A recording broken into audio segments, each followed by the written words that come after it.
इन दिनों जो लोग कांग्रेस छोड़कर के बाहर निकले हैं, वे एक बात बड़ी गंभीरता से बताते हैं।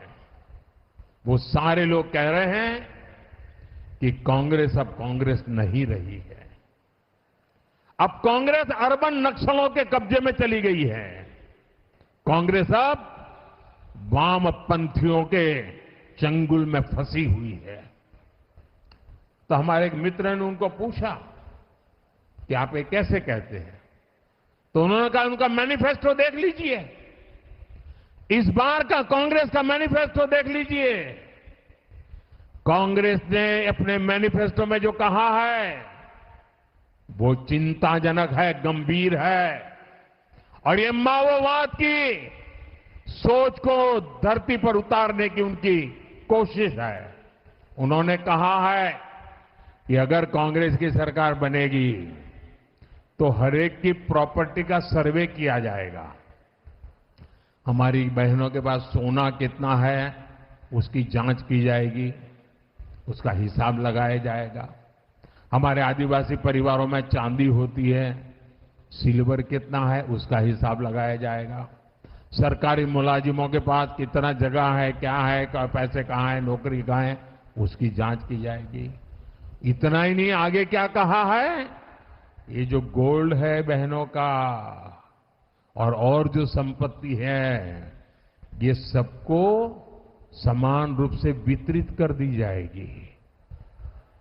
क्या ये आपको मंजूर है? क्या आपकी संपत्ति सरकार को हड़पने का अधिकार है? क्या आपकी संपत्ति को, आपने मेहनत करके कमाई हुई संपत्ति को सरकार को ऐंठने का अधिकार है? क्या उस संपत्ति को मेरी माताओं बहनों की जिंदगी में सोना वो सिर्फ शो करने के लिए नहीं होता है, उसके स्वाभिमान से जुड़ा हुआ है। उसका मंगलसूत्र वो एक सोने का कीमत का मुद्दा नहीं है, उसके जीवन के सपनों से जुड़ा हुआ है। तुम उसे छीनने की बात कर रहे हो अपने मैनिफेस्टो में। गोल्ड ले लेंगे, सबको वितरित कर देंगे। और पहले जब उनकी सरकार थी उन्होंने कहा था कि देश की संपत्ति पर पहला अधिकार मुसलमानों का है।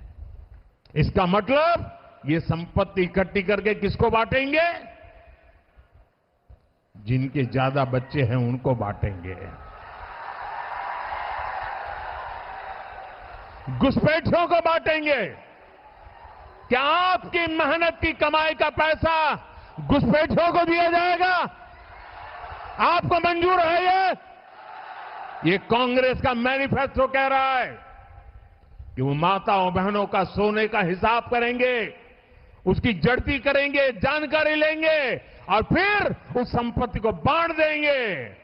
और उनको बांटेंगे जिनको मनमोहन सिंह जी की सरकार ने कहा था कि संपत्ति पर पहला अधिकार मुसलमानों का है। भाइयों बहनों, ये अर्बन नक्सल की सोच, मेरी माताओं बहनों, ये आपका मंगलसूत्र भी बचने नहीं देंगे, यहां तक जाएंगे मैं कहने।